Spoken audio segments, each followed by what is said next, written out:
Hello again, guys and girls of the Gears of War community. My name is Chrissy, and I'm here to bring you another Gears of War 3 gameplay. Now, quick mention of the gameplay.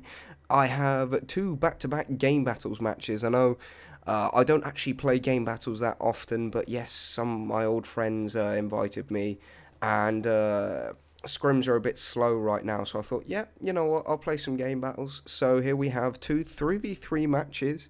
Not against the same teams, because I couldn't really find good short enough matches. We did win them, however, I will mention. We did win both of the matches against these teams, but these are two short matches, one hotel and one checkout, so please enjoy the competitive gameplay.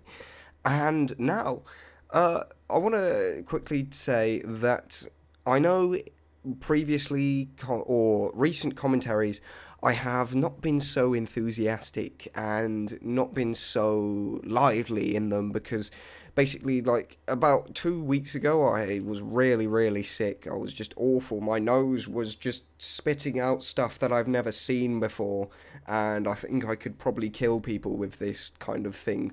But I'm a little bit I'm a little bit better now. It's most of all it's taken a toll on my voice, I've noticed.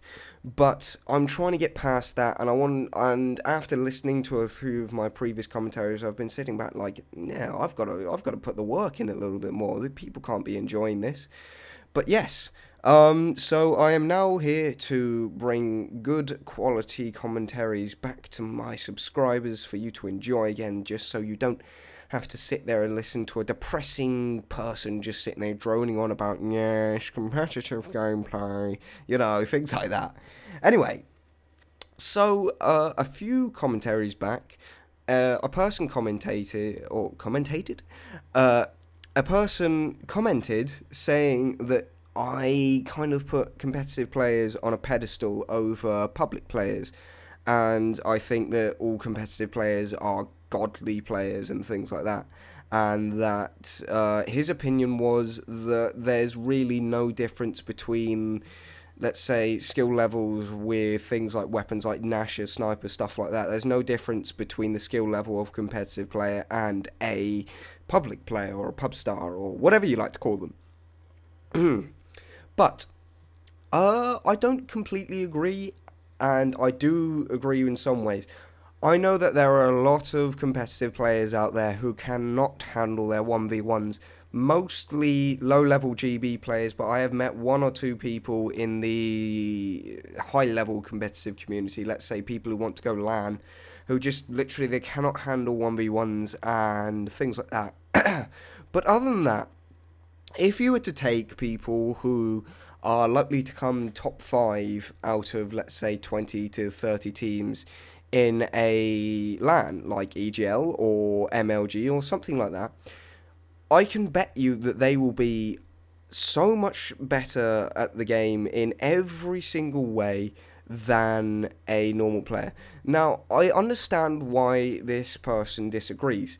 First off, you can't have had that much experience with normal, or you can't have had that much experience with competitive players, because all of these really, really high level competitive players, a lot of them tend to hate public. I mean, you got the retros running around, you got the Hammerburst running around, you got the Sword Off running around. Like me personally, I don't bother with public if I am with three or more people, because I'd rather just get into a scrim or jump into a private King of the Hill or do something else, because public tends to bore people like us a lot, because a competitive match is a lot more fun and a lot more exhilarating than that. And we go into a public, and it tends to feel like a big clusterfuck to us. But yes, that is my opinion on that. But let me get back to the skill level kind of thing. So yes, there are a lot of players that don't really, or competitive players that can't really hold their own. And yes, fair enough, they aren't that good in 1v1s. They can't handle Nashor fights. They couldn't get a 1v3 against lesser players, for example.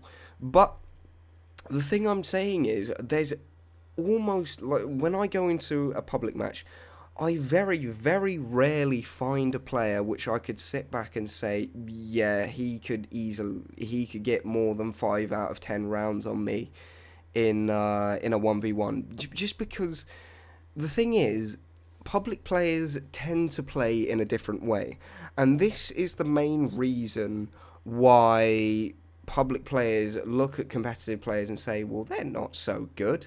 Because the thing is, competitive players tend to play a lot less over the top in their fights than compared to a public player, someone who plays ranked or social, or no, I can't even speak.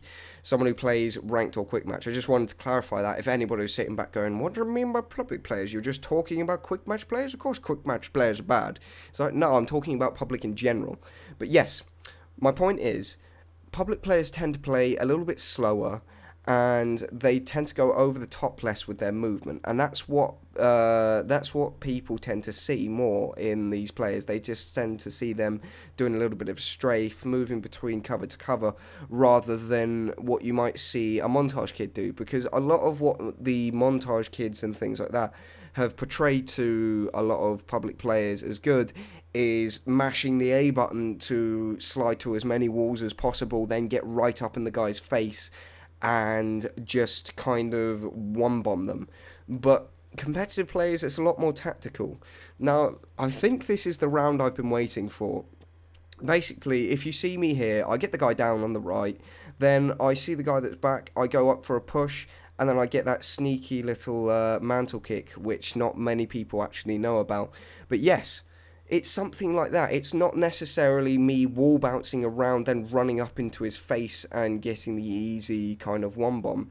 It's more about outplaying your opponent rather than just trying to kill them. It's more about making sure that they take as much damage as possible with you taking as little. And the difference between the way we do that and the way that a, let's say, high level public player might do it is that we do just enough to get our kill rather than going over the top. Now, this is the thing I'm trying to get, or this is the point I'm trying to get across, because a lot of public players see someone wall bouncing everywhere and then taking out 3 guys because they were just standing still, and they think, oh my god, he's amazing, how does he do that? And we sit back like, did he really need to do that? I mean, there's a piece of cover there, he could have gone around, he could have, shot that guy, then mantle kicked the other one, and, all these different things. But instead, they choose to do this one thing, and a lot of public players ignore the many ways you can move and just focus on the way that you wall bounce. So the reason because of that is people look, like I've said before, they look at competitive players and they sit back and they say, yeah, okay, you're not moving that much, you clearly have bad movement, so you're not that good, you just use a lancer, look at you, you're a competitive player, all you know how to do is cross. It's like, not exactly. But honestly, I invite any of these public players to either have a go at me. I'm not that amazing right now. I haven't been playing competitive that much for the last few weeks, so you can't expect too much out of me. But if you were to take on, let's say, Apex Reaction, Luke Bamba, any of these kind of high-level main slayer type players, then I can bet you that you would not take many rounds off them at all in a 1v1. But yes, so tell me what you guys think. What do you think about this kind of public versus competitive? Because the main problem I have here is that people don't get enough time to, or get enough experience to actually develop a perspective. They just see a competitive match and they're sitting back like, well, there's a lot of Lancer fights, so all they know how to use is a Lancer. But what do you guys think?